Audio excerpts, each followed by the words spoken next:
बिस्मिल्लाहिर्रहमानिर्रहीम and welcome to Mohammedan educational institute. आज के इस लेक्चर में हमारी जो लर्निंग ऑब्जेक्ट्स हैं उनमें सबसे पहले जो है हम डिस्कस करेंगे founder of four kingdom classification. ठीक है, फोर किंगडम क्लासिफिकेशन सिस्टम के फाउंडर कौन है। सेकंड पॉइंट पे हम डिस्कस करेंगे basis of four kingdom classification system, यानी कि किस बुनियाद के ऊपर ये four kingdom classification system introduce करवाया गया या डिज़ाइन किया गया।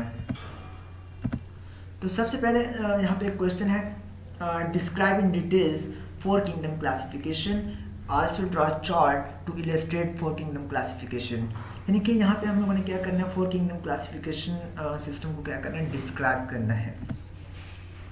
तो सबसे पहले ये देखते हैं कि फोर किंगडम क्लासिफिकेशन सिस्टम के फाउंडर कौन है।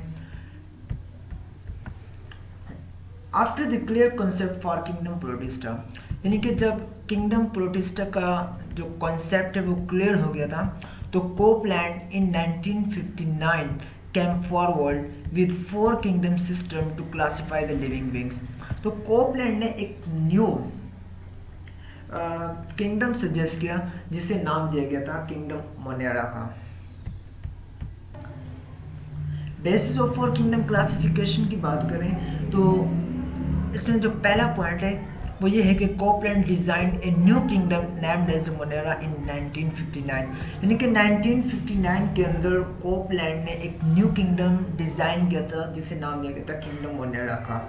इस किंगडम के अंदर तमाम जो लोअर प्रोटिस्ट थे उनको प्लेस किया गया, यानी कि लोअर प्रोटिस्ट कौन से ऑर्गेनिज्म थे या कौन सा ग्रुप था जिसके अंदर तमाम प्रोकैरियोटिक यूनिसेलुलर ऑर्गेनिज्म शामिल थे, उनको किंगडम मोनेरा के अंदर प्लेस किया गया।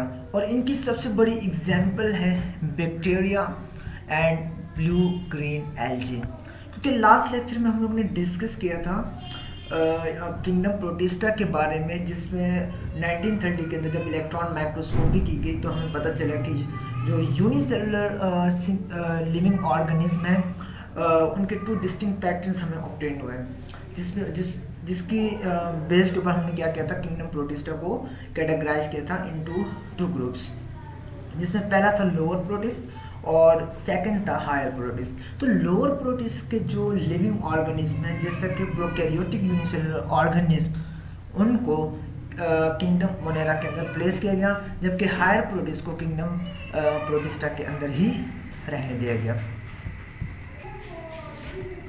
ठीक है, यहाँ पे हमें एक चार्ट दिखाया गया फोर किंगडम क्लासिफिकेशन सिस्टम का, जिसमें यहाँ पे शो किया गया किंगडम मेटाजोआ, जिसमें तमाम जो एनिमल्स हैं उनको इंक्लूड किया गया था।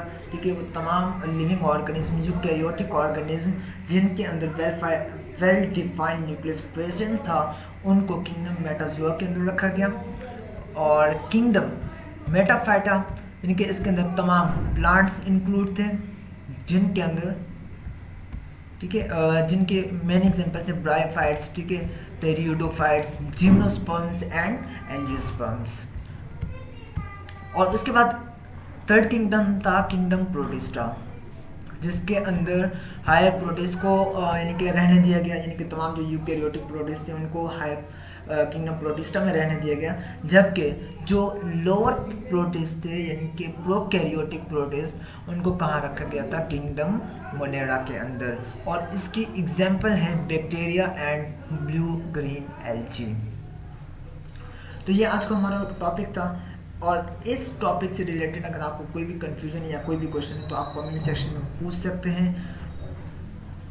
तब तक नेक्स्ट वीडियो तक के लिए अल्लाह हाफिज़।